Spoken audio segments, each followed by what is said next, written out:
The following program is classified G. It's suitable for all ages.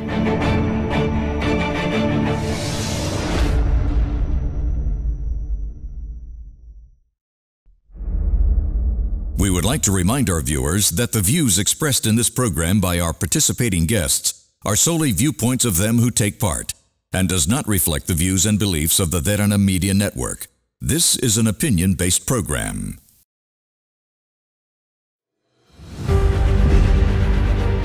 On a special presentation of Get Real, 2 years of Gota. With 2 years completed at the helm, our current president has been through some tough challenges during his tenure as the Commander-in-Chief of this Democratic Socialist Republic of Sri Lanka.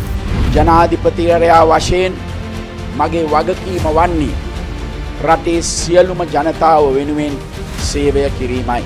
After coming to power, promising security, economic prosperity, corruption-free and goal-oriented leadership, President Gotabaya Rajapaksa took over a nation that was at the cusp of being a victim to a global pandemic that was just around the corner. The past 2 years of his presidency, dictated by a global health pandemic, has seen some of the tough times in Sri Lanka's history, trying to steer a country towards economic prosperity while keeping the nation afloat and ensuring that all Sri Lankans are safe from this global crisis. සෑම අභියෝගයක්ම බාරගත්තා වගේ ඉදිරියට ඔබ වෙනුවෙන් එන ඕනෑම අභියෝගයකට මුහුණ දීමට අපි සූදානම්. From back-to-back lockdowns to vaccinating people, Sri Lanka under President Gotabaya Rajapaksa has managed to be a leading nation in the world in terms of confronting COVID. His critics are still hard at work, trying to simplify the gravity of the situation at hand and demanding instant results by clearly deflecting reality. මේ සාගතේ වග උත්තරකරුවන් මේ වර්තමාන ආණ්ඩුවයි. දශගුණයකින් 20 ගුණයකින් අපේ ආර්ථික අර්බුදය පළල් වී තිබෙනවා, ගැඹුරු වී තිබෙනවා. During the 2 years, Sri Lanka managed to gain back its dignity globally as a nation that has its principles and values, rather than be a pawn of the West, which was evident since 2015. That a so-called savior of the nation under the false premise called good governance managed to take Sri Lanka to an unbelievably sorry state, which led the people in just a mere 1.5 years to steer the nation back to people who really loves it. ජනතාවට පොරොන්දු වුණු දෙයක් මම ඉෂ්ට කිරීමට කැප වෙලා ඉන්නවා. What will the next 3 years be like for President Gotabaya Rajapaksa? Can he be able to deliver the promises he is yet to keep? Or has he managed to introduce a better way of leadership to this nation that will be the blueprint for generations to come? For expert opinions tonight, I'm honored to welcome back Minister of Urban Development, Dr. Nalaka Godahewa. Real views, real opinions and honest conversations. This is Get Real, and it all starts right now.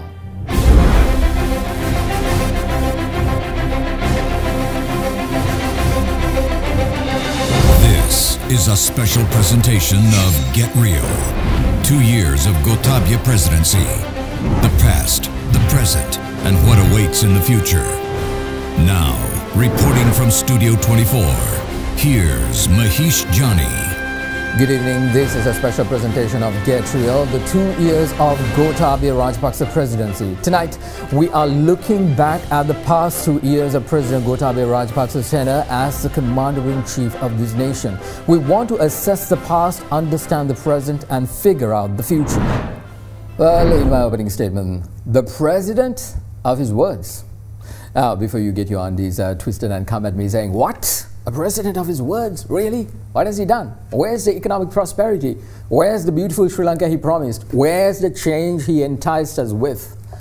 Well, calm down, Nelly. I understand that we, as Sri Lankans, are really good at one thing, and that's forgetting. PhD holders of that. If we assess this president's tenure in office, we have to evaluate it based on what he promised us and how he has done based on those promises. We can't in any way do it based on the useless noise sponsored courtesy of our clown clan from the opposition. So let me take you forgetful people back to August of 2019, right before the election, the presidential election. Remember the state our nation was in? Of course not. Mahieash, you think we are magicians to remember something of 2019, whereas we don't even freaking remember what the heck happened this morning? Alright then, for you forgetful people, let me just do that, remind you what happened. By August of 2019, we've experienced one of the biggest financial frauds of Sri Lanka. The bond scam, courtesy of the governor of the central bank, Arjuna Mahendran, appointed by the then Prime Minister Ranil Wickremesinghe, despite all objected of a foreign national appointment to Sri Lanka's central bank. The economy was so out that even for a transaction we make to take our own money from our own bank account, we were taxed. Talking about taxes, Sri Lanka had one of the highest tax brackets in history. Everywhere you look, tax, tax, tax, tax this, tax that, everywhere tax.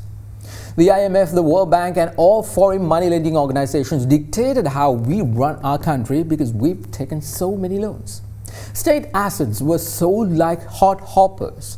In my opinion, one of the worst economic crimes, more than the bond scam, occurred during the good governance joke, where two significant assets like the Hambantota port and the port city was renegotiated to China in a manner that was so unfavorable to Sri Lanka.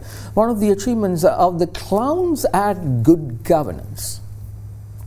Inflation was at its highest due to mismanaged, erroneous economic policies courtesy of self-proclaimed economic masterminds like Ranil Wickremesinghe, Dr. Harsha De Silva, Eran Wickramaratne, and of course the late financial minister Mangala Samaraweera.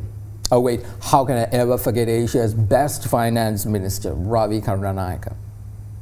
At least we felt safe, right? Wrong again. In 2019, exactly 10 years since we won the war, after our armed forces made the ultimate sacrifice to ensure to bring this nation out of a curse of 30 years, guess what? The so-called good governance jokers managed to carry out one of the heinous crimes committed on Sri Lankan soil by allowing our intelligence units to fall apart, thus allowing cowards like Saharan, whom a worthless Islamic ideology led to carry out a coordinated attack on over 250 innocent Sri Lankan lives. That was the state this country was in. The nation state was so bad, even then president, the clowns of all presidents, in my opinion, Maithripala Sirisena, couldn't even run for a second term. If you were so incompetent, well, guess you would have been the president of this country at that time. Now, against this backdrop, now President Gotabaya Rajapaksa came forward to lead this nation from the good governance debacle, that curse. At that time, he made several promises in his manifesto to the people of this country, just simply 10 key policies. And mind you, at that time when he was making the promises, there wasn't anything called COVID in the cards. Those 10 promises were priority to national security, non-aligned foreign policy, corruption-free administration, a new constitution, productive human resource, economic development for the people, technological revival, infrastructure development, environmental management, and a value-based society. I think he has completely failed on the last one so far. And tonight we are left to assess the success of the current president as he completes 2 years in office based on those promises he made. And all the jokes the clown clan tells you, and me in front of the media and on social media very especially. Well, to get a comprehensive look and to assess the whole 2 years, guess who's here? Mr. Danitha Witanamasam, our facts and figures guy. Good evening, Danitha. Good to see you once again. I remember in 2019, I think you just started at Derana, and that was your first election, the presidential election. And I remember when the results were coming, you were sleeping somewhere because it was overnight. I think bedtime passed for Mr. Danitha Witanamasam, and I think we've got to know that we had a new president. That was the start. 2 years down the line, what is your take, and what exactly are you focusing on the real story tonight? Well, since my history was referred, I think. Certainly a sad point to be asleep when the country actually woke up that day. My focus will be on really clearing some of the clutter, clearing some of the doubts that have been existing within what this government has done. And let's sort of take an objective review of all of this. Now, the current president, alongside his administration, has made a number of critiques over the past 2 years pertaining to absolutely any measure the current administration takes. It is important, therefore, to look back at the track record in an objective assessment as to where we are as a nation. The key policies of focus within this administration were fleshed out quite well in the Vistas of Prosperity and Splendor manifesto, which then was held quite consistently by the administration. In reaching 2 years of the president's tenure, it is important to look back in assessment. The 10 key policies have been national security, foreign policy, corruption-free administration, creation of a new constitution, productive citizenry or human resource, people-centric economic development, technology-based society, development of physical resources, environmental management, and building a value-based society. Firstly, on the important aspect of national security, 18 billion rupees had been allocated from this year's budget in order to continue the strong efforts to weed out terrorism and ensure safety for all citizens. It is this aspect that makes sure all other sectors of the country can function, especially when considering the question of foreign investment. A total of 727 suspects have been arrested since April 21, 2019 in connection with the Easter Sunday attacks, out of which 91 have been detained under detention orders. A special 3-member panel of judges has been appointed to hear the cases pertaining to lead suspects of the Easter Sunday attacks. The proceedings will begin towards the end of November. Steps have also been taken to strengthen the National Intelligence Agency, which now works towards eradicating drug trafficking within the country. Amidst these developments, the President has established a task force to build a secure country and a disciplined, virtuous and lawful society. Meanwhile, a component which the entire world was taken by storm was the pandemic, thereby making health security an important aspect to discuss. The method through which the government dealt with this issue had been praised by global health professionals, including and especially the WHO. Today, Sri Lanka is proudly one of the highest vaccinated countries in the whole world and leads its regional neighbours. Close to 14 million people have received both doses of the vaccine. Foreign policy. An iconic policy decision by the Sri Lankan government was the removal of Sri Lanka's commitment to the 30/1 resolution in the UNHRC, which was implemented by the good governance regime. This was detrimental to Sri Lanka as a whole, and was the first time a country sponsored a resolution against themselves. Building on this policy measure, the current government has rebuilt solid relations that are consistent with more long-term partnerships with nations interested in the development agenda of Sri Lanka. It is based on these efforts that the country managed to procure the required vaccinations to deal with the pandemic. Prevention measures are being taken to address the adverse effects of the resolution in Sri Lanka passed by the European Parliament on the 10th of June 2021. Under the heading, The Situation in Sri Lanka, in particular the arrests under the Prevention of Terrorism Act, the Foreign Ministry appointed a working committee in 2020 to evaluate the current state of implementations of the Sustainable Development Goals and to propose how to proceed in the future. Despite the fact that the opposition continues to portray that the current administration has issues with the West, the foreign policy that the current president has undergone with has led to American investors moving to Sri Lanka. The US Embassy has stated that a number of businesses and investors have come into Sri Lanka willing to do large-scale projects, such as the investment by New Fortress Energy Company. We believe that the extent to which the resources and time of this council has been utilized on Sri Lanka is unwarranted and carries a discouraging message to the sovereign states of the global south. I call on the member states of this August Assembly to work together in a spirit of true cooperation, generosity, goodwill, and mutual respect. An administration free of corruption. The current president initially gained recognition for his stellar record in public service. Stemming from this position was the commitment to eradicate the public service of corruption and focus on building efficiency. Key decisions such as the revision of salaries of heads of public institutions took precedence, where a notable example is the reduction of the salary of the chairman of the Sri Lankan Telecom from 2 million rupees to 250,000 rupees. All government agencies have been directed to integrate into a single data network for an efficient public service. State institutions have been informed, including state corporations and statutory boards, that none of the heads and staff members appointed by the government shall be involved in any party or political affair during the general election in order to ensure a better public administration. A new constitution. It is very evident that the country needs a new constitution based on the discords that has occurred thus far. A constitution which addresses the needs of all ethnicities and builds a one country, one law system. 3 committees of experts were appointed to submit policy-based proposals in this regard. The President has streamlined the processes of building a new constitution by appointing highly qualified lawyers to lead the effort and other bodies to support the political context of the country in drafting the constitution. Sri Lanka tula ekama ratak ekama නීතියක් ක්‍රියාත්මක කිරීම සඳහා වැඩ කටයුතු කරනවාද කියලා ඉල්ලලා තිබුණා.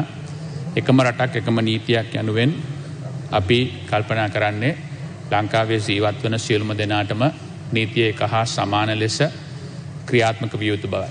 In spirit and in letters. එය පොදුවේ රට තුල සෑම තැනකම ක්‍රියාත්මක විය යුතුයි කියන එකයි එකෙන් අදහස් කරන්නේ. Human resource.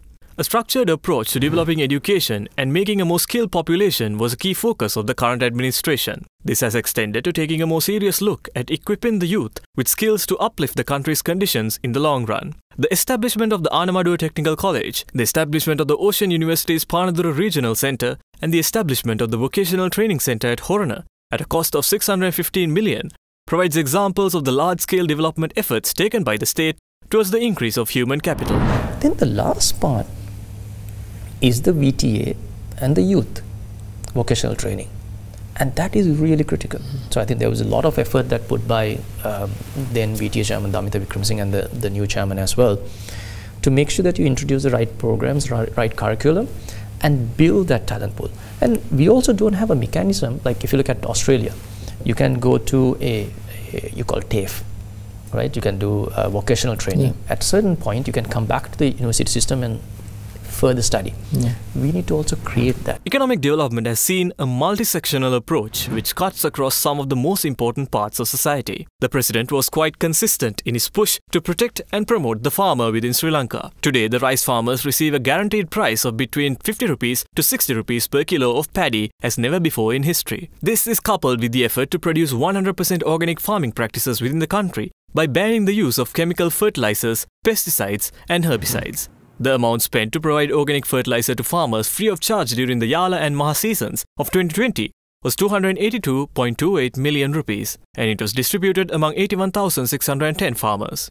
Development and modernization of grass cultivation, silage production, feeding units and farms by getting 2,765 families involved to manage small and medium-scale dairy farms were undertaken. Construction of the North Central Province Mahieash project has also commenced, which upon completion will be the longest irrigation tunnel in South Asia. Furthermore, a new battalion named Sri Lanka Army Corps of Agriculture and Livestock was established to uplift the agriculture of the country. 270 million rupees has been allocated to the Department of Agrarian Development to improve 300 agrarian service centres island-wide for organic food production development. Within the development strategy, plans have been made to locally produce 50% of the country's pharmaceutical demand within the next 3 years. This has been supported with the construction of a 400-acre investment zone at the Hambantota Industrial Zone for the production of drugs targeting foreign markets. The pharma zone that we are building in Hambantota, that is cleared for any type of drug manufacturing in the country, whether it is just a formulation of a Panadol pill to an API, active pharmaceutical ingredient, which is the key ingredient to make any drug, to oncology, which is cancer drugs which can be radioactive. So you can produce anything or even medical devices under that zone, under one roof. So once a company comes in, doesn't need to run for a post to pillar to get approval, environment clearance and all that. It's pre-cleared. You come in, the project's viable, there's a committee that's been put in to give the tax structure and the tax benefits, you start right away. Technology-based society. The digital economy in Sri Lanka, estimated to be $3.47 billion or 4.3% of the GDP, is gradually emerging within the country given this administration's latest efforts. Sri Lanka's ICT workforce is supposed to reach 300,000 from 125 in 2018, which would then be supporting a $3 billion industry by 2024 from the current $1 billion. Development of physical resources. 9 fuel storage tanks with a capacity of 87,000 metric tons are being constructed at the Kolonnava oil storage complex. A feasibility study is being done on raising the capacity of the Sapagaskanda oil refinery from 38,000 to 45,000 barrels per day and constructing a new refinery with a capacity of 100,000 barrels at Sapagaskanda. The project is expected to cost approximately 600 billion rupees. As a result, this will be the largest project in Sri Lanka's history. Meanwhile, negotiations are underway with the government of India to reclaim the Trincomalee oil tank complex. Amidst the COVID-19 pandemic situation in the country, Sri Lanka's first large-scale wind farm in Mannar commences operations in May 6th of 2021. Under the Dayata Eliya program, electricity was provided free of charge to some of the beneficiaries and the low-income families within the country. At the end of 2020, the number of electricity consumers was 7.2 million, and accordingly, 254,988 new electricity connections up until September 2021 under the new administration. 264 water projects are being implemented covering all provinces in order to provide clean drinking water for all by 2025. Meanwhile, officials have been assigned to complete the project for the construction of 100,000 kilometers of rural roads and connect them with the main road network by 2024. 195.62 kilometers of provincial and rural roads have been developed at a cost of 3.7 billion rupees, and over 25 billion rupees has been spent for the construction of 597 rural bridges. Sustainable environmental management. One of the biggest decisions taken by the current administration was towards the environment in introducing organic farming practices within the country. In addition, the tree planting national program, Kakulu Thuru Udane, was launched to get children involved in tree planting. The expected target is 1.7 million saplings in 5 years. Implementation of the Colombo Declaration on Sustainable Nitrogen Management aimed at halving nitrogen emissions, which contributes to reduction of overall greenhouse emissions, is also taking place. The Paris Declaration in 2015, every nation should announce when they are going to achieve net zero carbon position. So some countries say 2060. Most of the countries have announced that they will achieve it by 2050. Sri Lanka will also has planned to achieve net zero carbon emission by 2050. A value-based society. Unfortunately, given certain actions by the opposition in today's status quo, the instilling of a value-based society has not been successful. People are acting as if the world is not in a pandemic.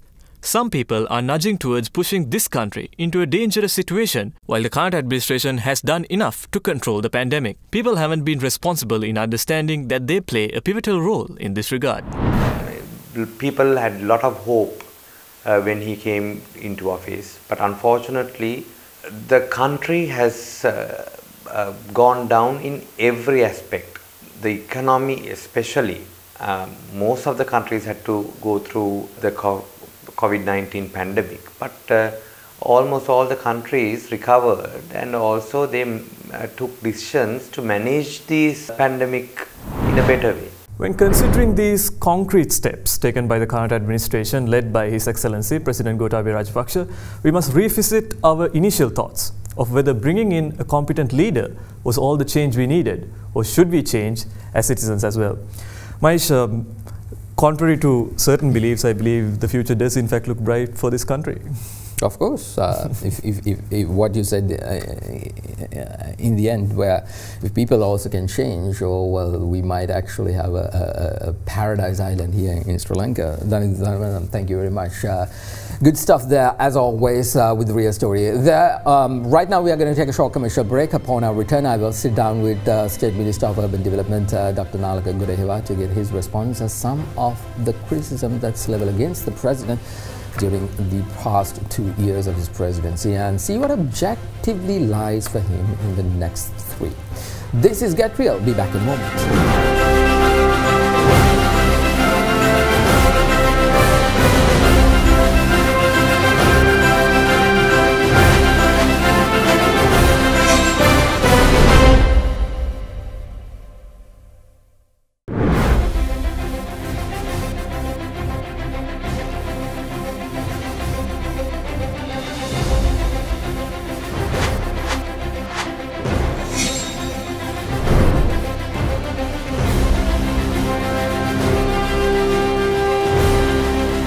Welcome back everyone to Get Real, our special presentation on the second year anniversary of the President's tenure as being the Commander-in-Chief of this country. 2 years gone now. We are trying to get an understanding exactly what has he done, where has he taken the country, has he managed to keep the promises, as you saw in that package. Pretty much it has given a lot of evidence for you to understand it's not the noise. You got to do your research and pretty much find out what really happened rather than believing all the bull and crap on social media these days. To get some context, I have a very special guest, a friend of the show, Dr. Nalaka Godahewa, the State Minister of Urban Development, Waste Disposal and Public Sanitation. Welcome back, sir. I think last year on this very day, we had another, program talking about the President's 1 year. So it's actually good that you're here, so we can make an assessment from that point to this point. On Tuesday, the opposition of this country, led by the Samagi Jana Balawegaya, had a protest. And the theme of the protest was, Me Sape Dang Athi. Care to comment on it? No, I think it is always the opposition's right to voice their opinion, and they take different ways of doing that. That's the democratic right, we always respect that.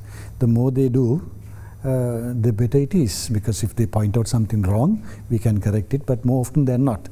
The problem is they point out at things which are just politically helping them, not necessarily what help the country.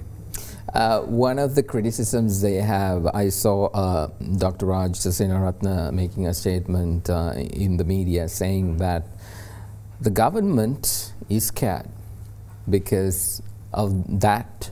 They got all the court orders from various courts to stop and quash this particular protest. Is the government afraid? No, I don't think that's the reason. The reason is primarily the COVID situation in the country. We know we have suffered enough. For 2 years we suffered because of COVID situation, and now we have brought it under some control, and we can't let it get out of situation again. We have to keep it under control, and all these protests are risk because of that. The only reason government was trying to control that is because of that. So y'all are not afraid? Y'all don't think that the tide is changing from the current government to the opposition because they are fed up? No, I don't think so. I mean, the opposition is doing their job. I mean, they were doing this from the day they came to the parliament, no? I don't think there's anything to worry about.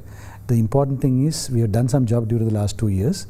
How well we will continue is the issue. People will give their mandate after 5 years. So let's talk about the President's tenure. 2 years gone down the line. Now he started with a lot of promises.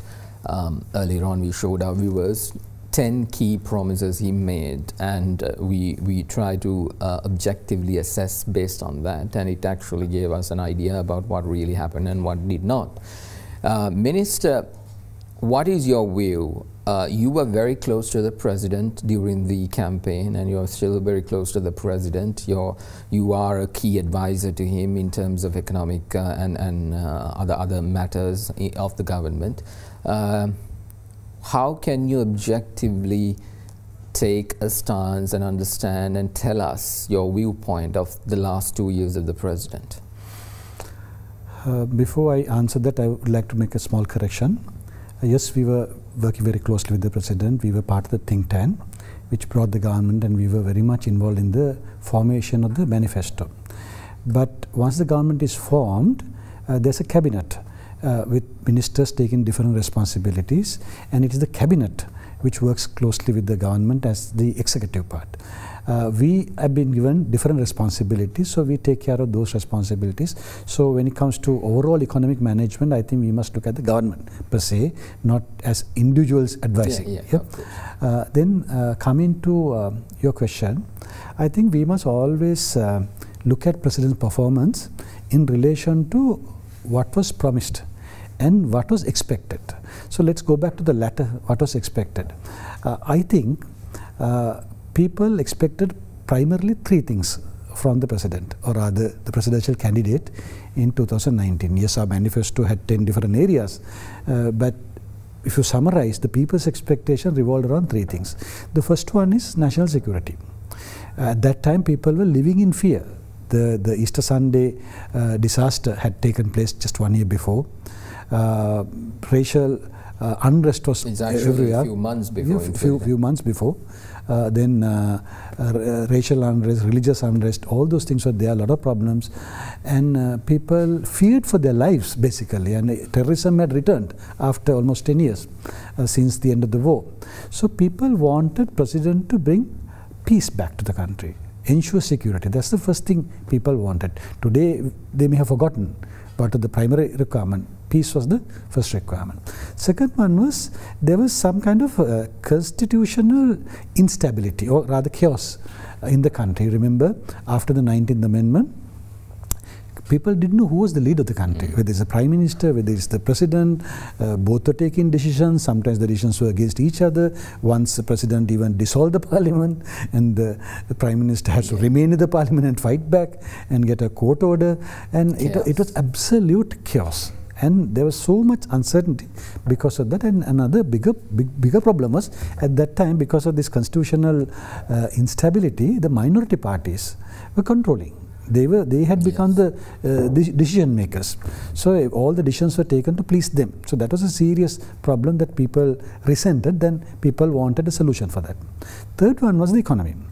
Today we talk of economic hardships, but many have forgotten we had the same situation in 2019 as well. The economy was going down.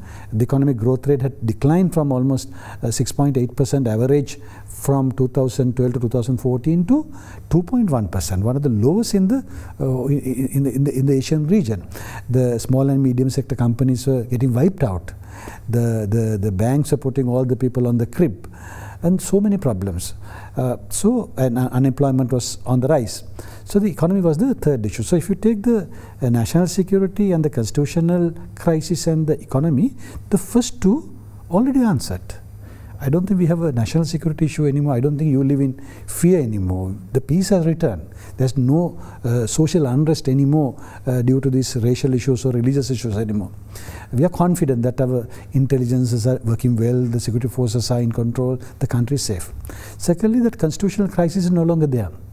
The 19th Amendment was changed with the 20th Amendment, and we have brought in some kind of stability. Of course, there are views that this constitution has to be changed, a new constitution has to be introduced. So there's a study going on, there are people working on that, but overall, there's no issue in the country as at now, right? So the first two things he has delivered. The second one is economy. When it comes to economy, there are issues still. This is something that we all have to accept. I mean, there's no denial that, economy has changed, everything has been revived. Yes, there are issues. But what we must understand is from where we started. We started at a time the economy was in crisis. 2.1% growth rate, and it was on the decline. Had the same government continued, 2020 would have been negative perhaps at that rate. And the debts had gone up. The reserves had come down. Many issues. Unemployment was on the rise. So we took over the government in a situation like that, and we promised the people that we will change it. But then what happened? The global corona pandemic hit us just 1 month after President got elected. So for the last 2 years, we were struggling with that.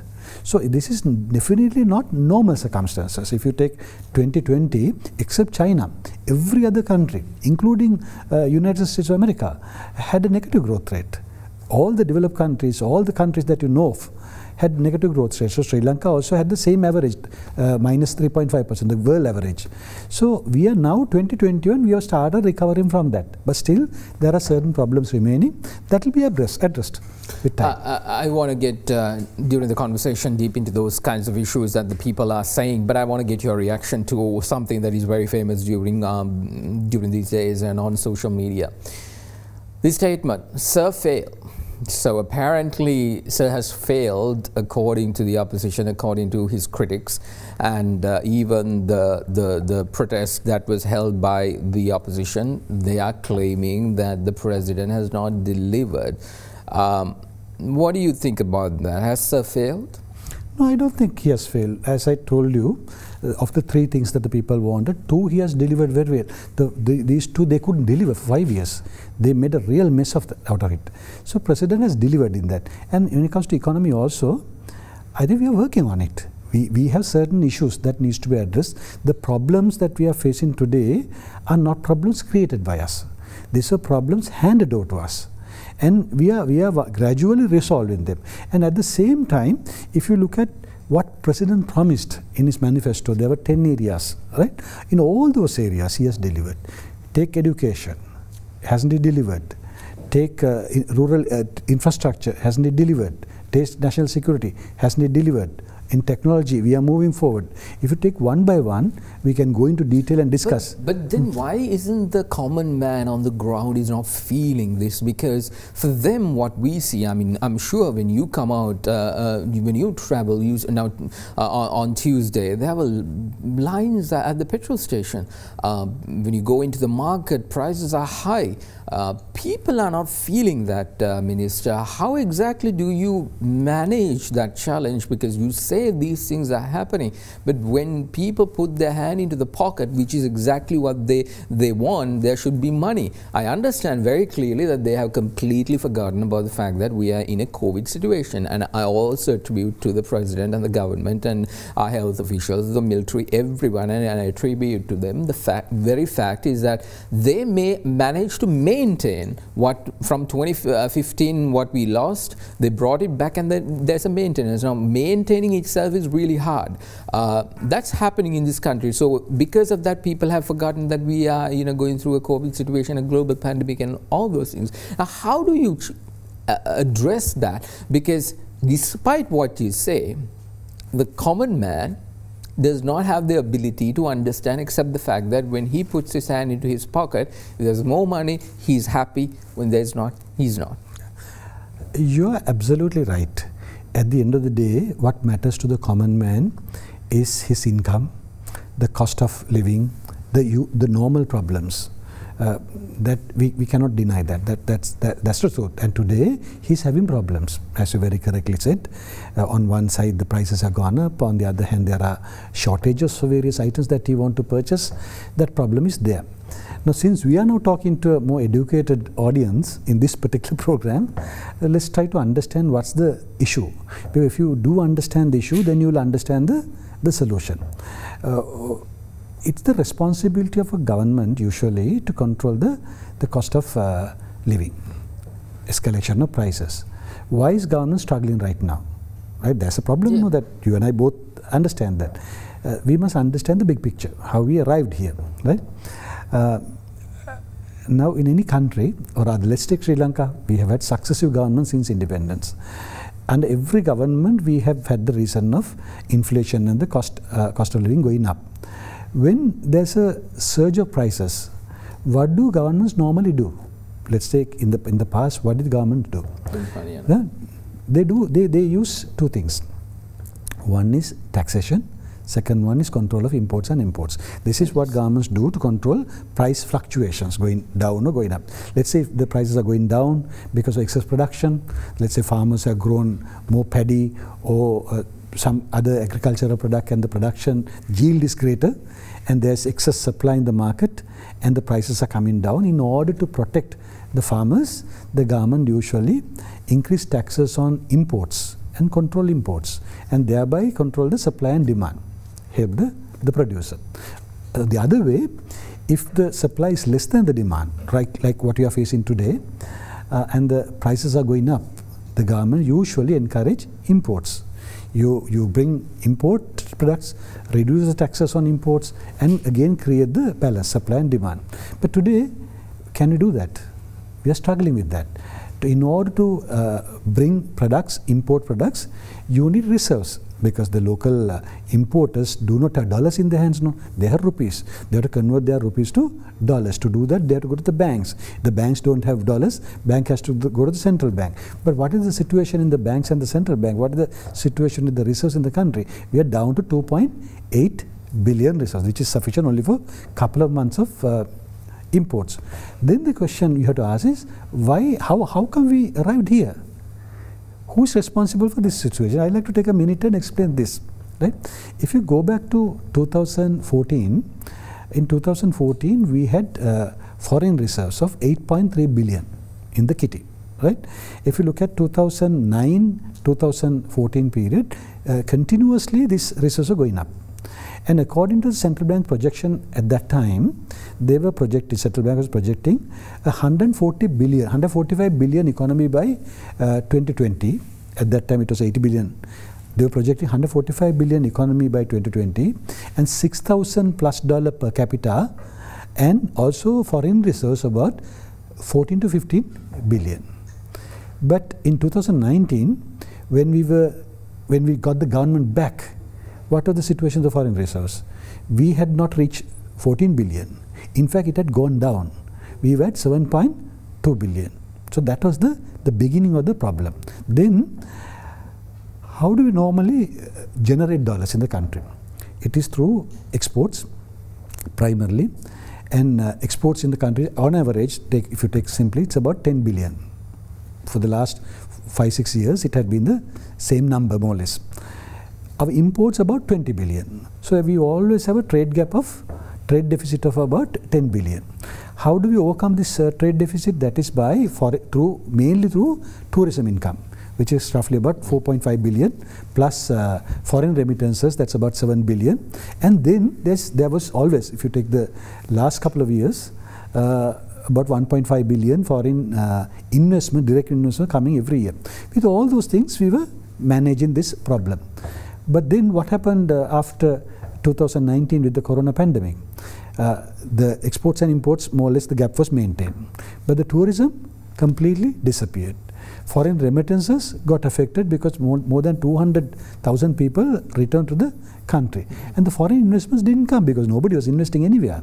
The world was going through a crisis.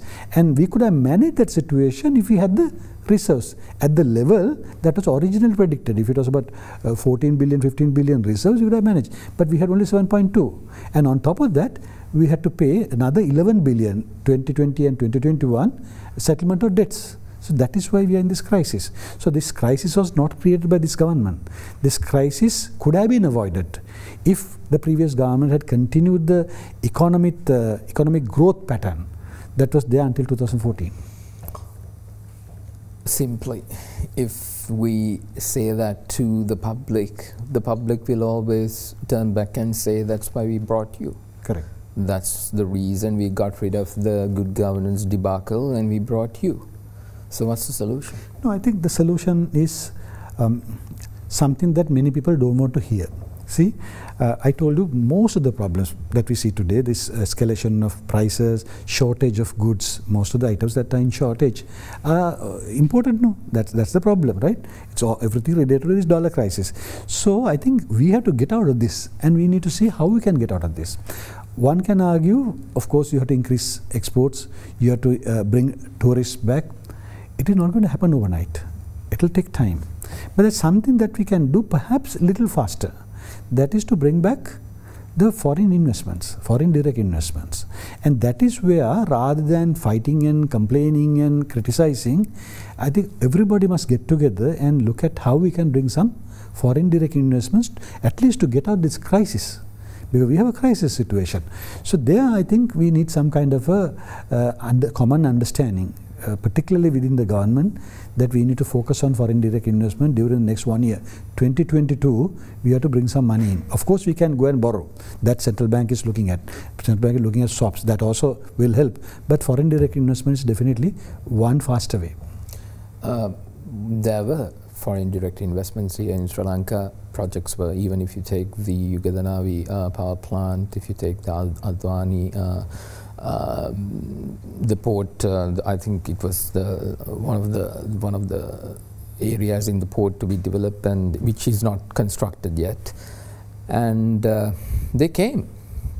We chased them away because our people started talking about selling and all that nonsense, whereas then we understand, like, you know, today prices are going up, and that is directly connected to these protests and things like that, and not understanding the link.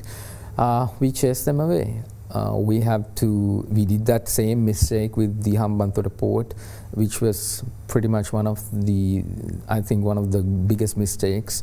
That we had to renegotiate the whole deal, and it's also the same with the port city. Now, instead of having an upper hand with the renegotiated version, which the good governance did, we now have to pretty much be okay with what we have. So beyond that, what kind of solutions do you see? Because you're also an economist. You have been very, very instrumental in providing a lot of advice to this country, I think, since President Mahieash Rajapaksa was there way back in 2013, 2014.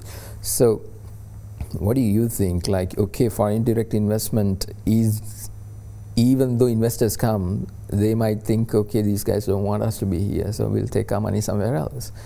How can we, because there should be a mindset change of our people, which I don't know will ever happen or not, but if that is the case, how do we tackle that issue as well? Understanding we have a very, it's like, you know, your mother-in-law, much ever you try to do it, she might not understand it.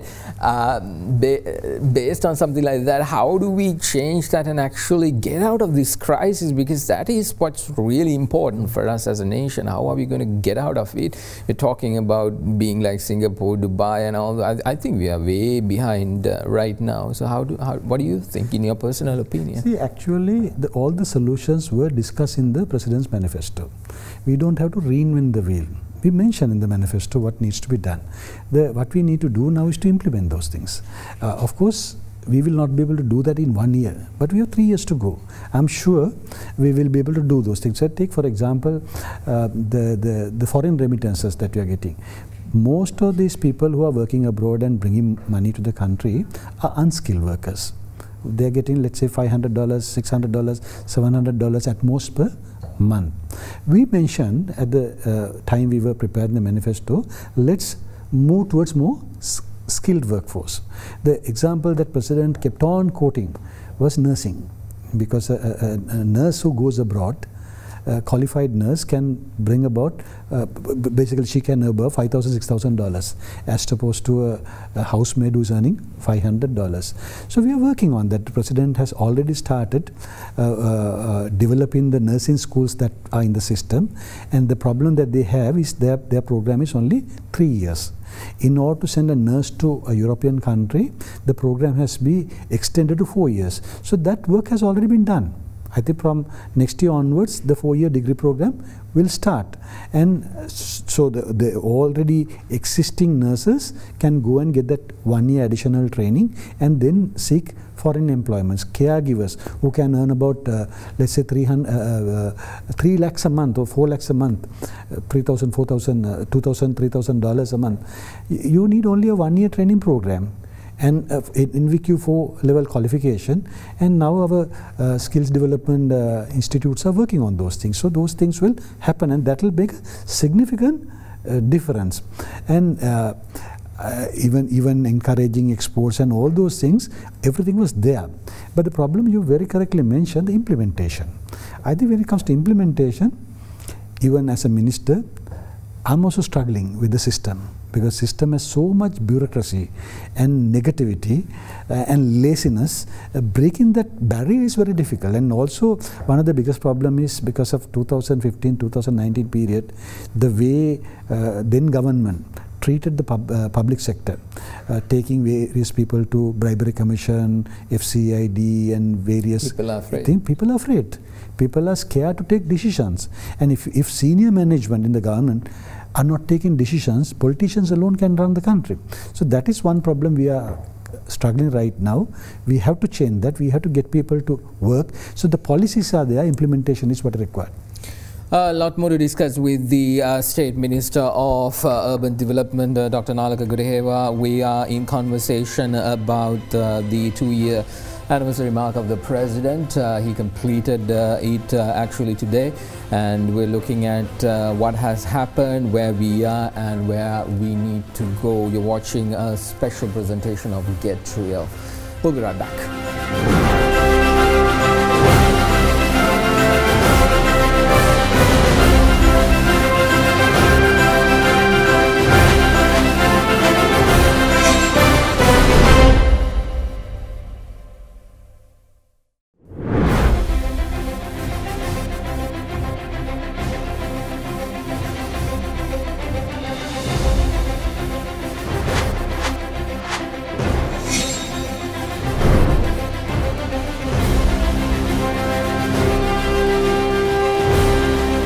Welcome back everyone to Get Real, the special presentation on the President's 2nd year anniversary. I'm here in conversation with Dr. Nalaka Godahewa, the State Minister of Urban Development, Waste Disposal and Public Sanitation.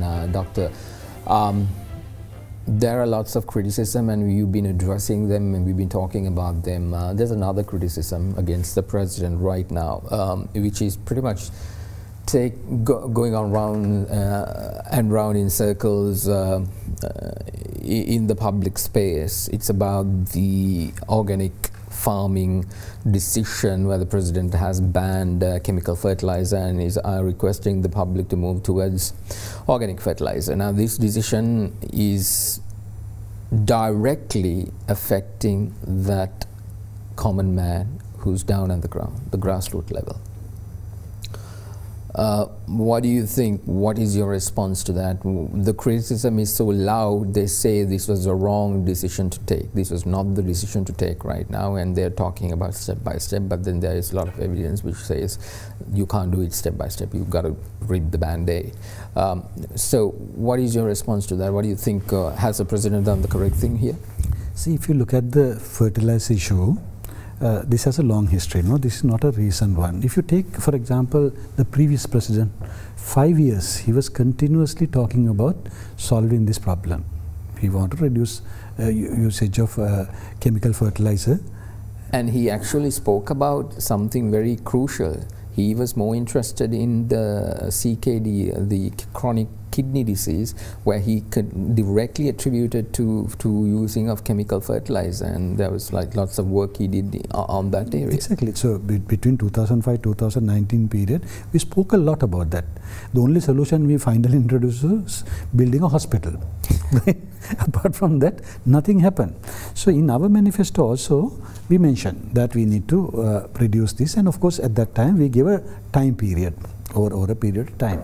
But then what President noticed was after he came to power during the first year or reaching the second year, the chemical fertilizer usage was going up. It was not going down, it was going up. For example, if I remember, if my numbers are correct, I remember the agriculture minister telling in the parliament, 2018 the usage was 400,000 metric tons, which got double the following year, then got triple the year after. It came up with 12,000 metric tons requirement. So that means people are using more and more. So I think it is at that time he took a firm decision, no, we will expedite this process. We will introduce some tough measures and try to control that. I think that decision was taken with good intention. He was not looking at politics. He was not looking at the future generation, the country's benefit, and he was willing to take a risk. And when you take that decision, then it is up to, again, to the officers and the ministers and other peoples to manage it and implement it properly. Being the first year, yes, there is chaos. I can see there are teething problems. But if we now overcome these things, we may suffer for a short while, but in the long run, we might get back to the right track. Of course, we must be flexible. We must make use of the learnings. We must correct the mistakes and finally decide what is the right way to move forward, do what President wants, but at the same time minimize any unnecessary damage.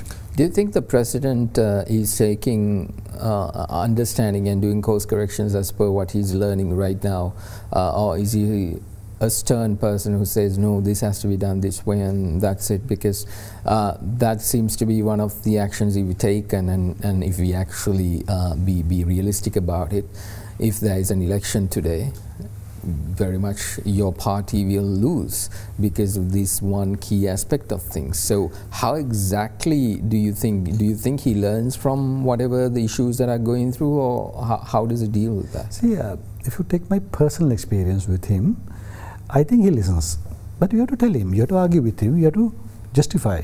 I have done it one or two occasions in my ministry on certain issues, and I may not mention the issues here, national issues or results, right? Things related to not necessarily my ministry, but some national issues. When we went and discussed and took a firm position, he listens, he was flexible. So if anybody thinks that he's stubborn on something, I think the people who are handling that area in the government must take responsibility for not justifying the course and arguing with him and bringing him on the so-called right track. I'm sure if you talk to him and explain, he understands a lot of things, and he does understand a lot of things, and he has already changed a lot of decisions. And going forward, I don't think we must call him a stubborn person. There is another one issue that I think think it might become a bigger matter in the days to come, which you are directly involved, the Mutharajawala reservoir, the reserve, and what's happening with regard to the land in the area. Recently, I think the Cardinal went and filed an FR petition requesting the courts to take a firm decision on this. What is the truth there? What exactly happened, and what is happening right now? Mutharajawala is a real misunderstanding that His Eminence and many other people are having at the moment, because we are trying to help them. We are trying to actually deliver what they wanted from us, and they have misunderstood that what our good intentions. Let me go and explain how it happened. Almost a year ago, His Eminence, the Cardinal himself, had a press conference and challenged the government, saying there is certain private party is in the process of acquiring land in Mutharajawala, and they are going to build a golf course, put up hotels, helicopter stand, all those things, and they wanted us to stop that. So then President wanted 3 ministries to get involved and look into that. What are the 3 ministries? Ministry of Environment, Ministry of Urban Development, and Ministry of Wildlife, because all these have some role to play. This whole area is anyway gazetted as a urban development area, entire Gampa district. When we went into details, we appointed the 3 secretaries of the ministries to chair a committee, look into that. They studied this case and came back and said, Mutharajawala wetland, which was about 7,000 hectares about 3 decades ago, has now been reduced to about 1,000 plus hectares, right? And it is getting diminished with time. So we have to preserve that, because particularly to prevent a further impact on floods, which is becoming a big problem for Gampa district, we have to at least safeguard what is remaining in the wetlands. And in order to safeguard the wetlands and to preserve them as they are, we have to take them under the government control. And there were all 3 ministries could have done that. Wildlife could have done that, Environment could have done that, Urban Development could have done that, but the other 2 ministries had a problem. The problem was, if you declare them under their acts, right, they do not have the money to acquire land if there's a need. Because let's say that particular private company who was going on acquiring private land there, if you want to acquire those lands back to the government and stop that, those 2 institutes will not be able to do that, because they don't get budgets for that. That is the mandate. They will put some regulations, controls, that's it. So all 3 ministries got together, the officers proposed, let's declare this whole remaining wetlands under urban development, preserve that, and then hand it over to wildlife as a wildlife sanctuary. So that was the idea. So President's proclamation, the gazette that was issued in October, was for this purpose. The area that was identified in that gazette are only the wetlands plus the lagoon, right? And there are no areas where people are living. But when you publish that gazette, in the gazette, you have to give the Google coordinates for the lagoon and the wetlands, and when you get the Google coordinates, you have to mention the adjacent villages. Otherwise, you can't explain the border. No? Let's say if you want to explain the lagoon is adjacent to the Akurana Gramaseva division, you have to mention that. So in the gazette, there are 52 Gramaseva divisions mentioned, and the people misunderstood that.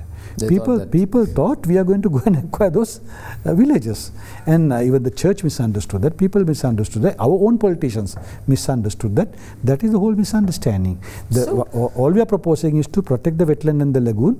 If we do so, that's the only way we can save it for the future generation. Minister, now we spoke about a lot of criticism, we spoke about a lot of issues that is there in the country, and you gave a very understandable, educated, not BS, you gave factual responses, which then a normal person, an educated person could understand. Okay, it makes sense. The government is not bullshitting people.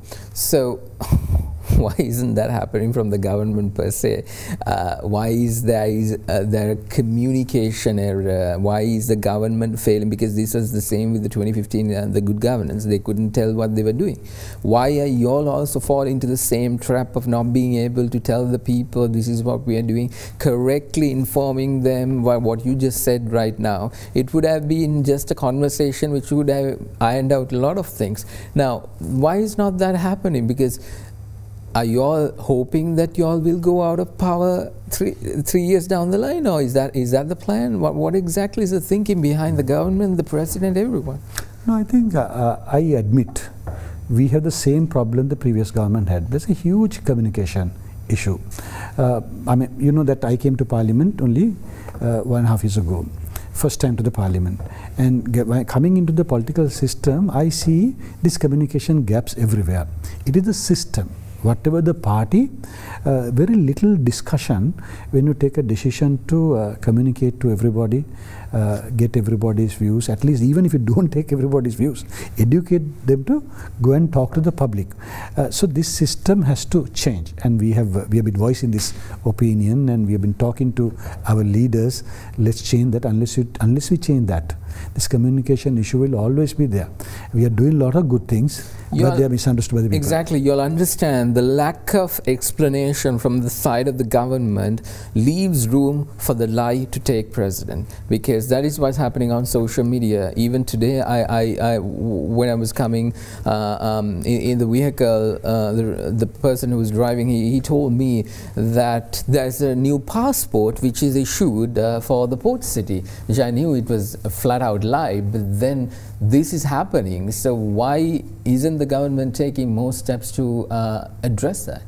I think most of these concerns that you are mentioning right now are coming from social media. Social media is not something that you can control. It creates stories, creates gossips. And unfortunately, in our education system, people are not trained to look at something analytically. They just accept whatever they hear. But that is our education system. We were taught to cram and pass exams. No, in other countries it is not like that. You go for you study a subject, you study both aspects, all aspects, and then come to a conclusion. In our system, it is not so. So this problem is there in the society, and some people are misusing that. They are feeding wrong information intentionally, knowing that people are gullible and they will bite. Even the energy minister.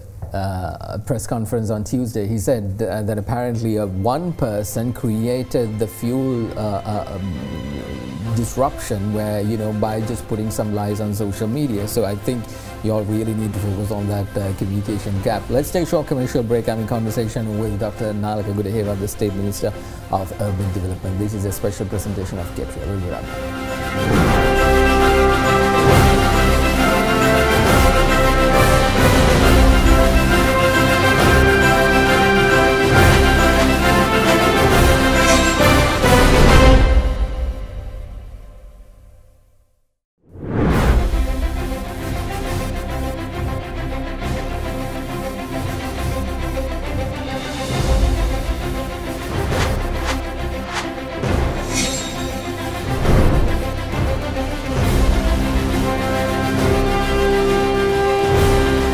Welcome back everyone to the special presentation of Get Real. We are talking about 2 years of President Gotabaya Rajapaksa at the helm of this country. I'm in conversation with Dr. Nalaka Godahewa, the State Minister of Urban Development. Doctor, what does the future look like? Because there's 3 more years to go for the president, and I think almost close to 4 years for you guys as the government, the parliament elections, before the parliament election comes. What is the focus now? COVID kind of dented all your plans. 2019, you all came up with a lot of prospects and hope, thinking that we are going to really revitalize the country. COVID kind of put an end to that. So how exactly are you revitalizing? Let's talk about the next 3 years of the president. So I think in any journey, what the most important thing is, if you should know the destination that you want to arrive at, and you must have a strategy to go there. And if you keep changing the strategy, you might end up somewhere else. That is what happened with the previous government, right? If you look at 2015-2019 period, I mean, we have discussed this many a times, 10 different policy documents. 15 economic policies. I have explained 10 different economic policies put forward by that government. Yeah. So then you don't know where you are going, right? As it was mentioned, the Alice in Wonderland, no? If you don't know where you want to go, you can take any path. Yeah. So they took several different paths. But I think in this government, we do not deviate from the manifesto. The only situation that we had to face different was the COVID situation. That was an unexpected situation. So strategically, tactically, we had to find solutions and address that situation. I think President did that quite successfully. I mean, that we all have to admit today, we are one of the best vaccinated nations. Yeah. And going forward, now 3 more years to go, we have to continue what we have started and implement the manifesto as we expected, right? In that light, most of the things that he promised or rather wanted are doing. Let's take infrastructure development. We strongly believe to develop this country, the road infrastructure is very important because we must connect every city, every village, not only the major cities. So throughout the country, the highways, the road, even internal roads are being done, and a lot of money has been spent. Even this year, 250 billion allocation for road and infrastructure development, and that is what people ask. I mean, when we go to the villages and ask what people want, the first thing they add is do a road. So this is something that people want. That is being done. Highway projects which was told during the last government have started. I think all highways, like the Central Highway, Ratnapura Highway, or Dambul Highway, all those will be completed before 2024. That's one area. The second one is we strongly believe for our future, education matters a lot. So the whole education system has to be reformed and improved, and a lot of investment has to go in. And if you look at the last 2 years, in this area, a lot of work has been done. Take university entrance itself. University entrance within 1 year was increased by 30%. In a single year, 10,000 additional students were taken in. 2 new universities have been opened already within the first 2 years. 10 city universities are under plans, and that will be constructed during the next 2 to 3 years' time. So the infrastructure is developed, and the schools, we had only 379 national schools in this country, and this year alone we are going to do 1,000 more. Right? So we are pumping our money, but it can't be only infrastructure. The education, the whole education system has to change, the curriculums have to change, and for all those things there are plans that are being implemented. Then digitalization, which you spoke about, using technology for everything, the government and the private sector everywhere. I think we made a lot of significant improvement during the COVID period. I mean, people naturally started using technology. Working from home and Zoom meetings and all those things, and now the government sector has to follow suit, and this year budget has given 4 billion for digitalization process itself. So the government focus is very much there. Renewable energy. The President said they want by 2030, 70% of our energy generation must be renewable. We're very much moving in that direction. Already solar energy, wind energy, hydro energy, lot of projects are under construction. So we are very much moving in that direction. I think 2,000 megawatts from renewable energy will be introduced to the grid within the next 2 to 3 years' time. So, Constitution is now the promise that you all made, the new Constitution. Where is the government currently at? Constitution, as I mentioned at the very beginning, is not a crisis at the moment, but it's a good thing if you can come up with a better system. Right? So there's a study going on, there's a committee working on, and they're working very closely with the I think Justice Ministry, I understand.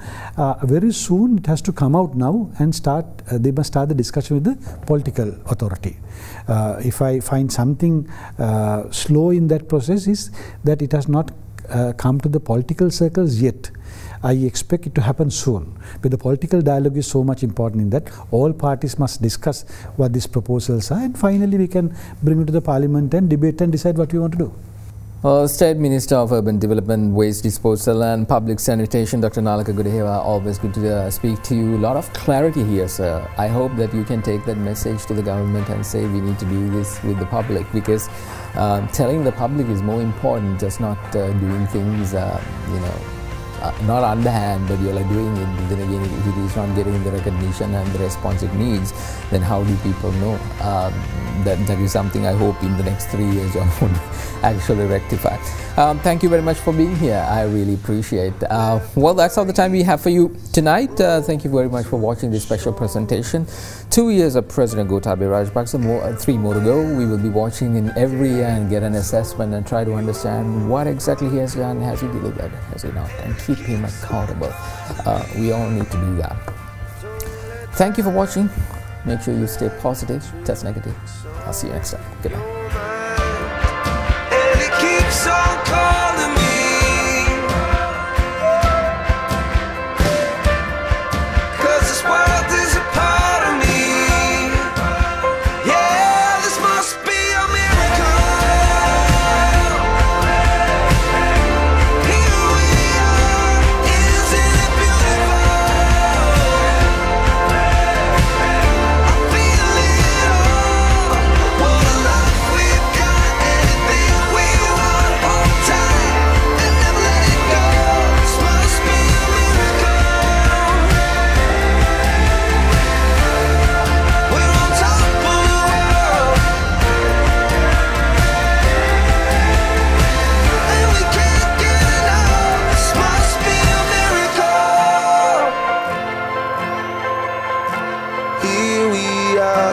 Isn't it beautiful?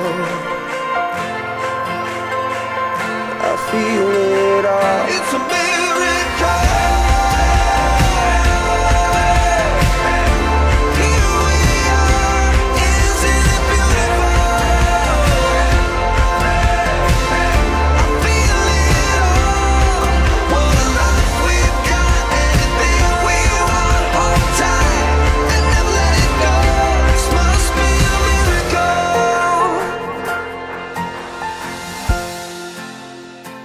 It's a miracle.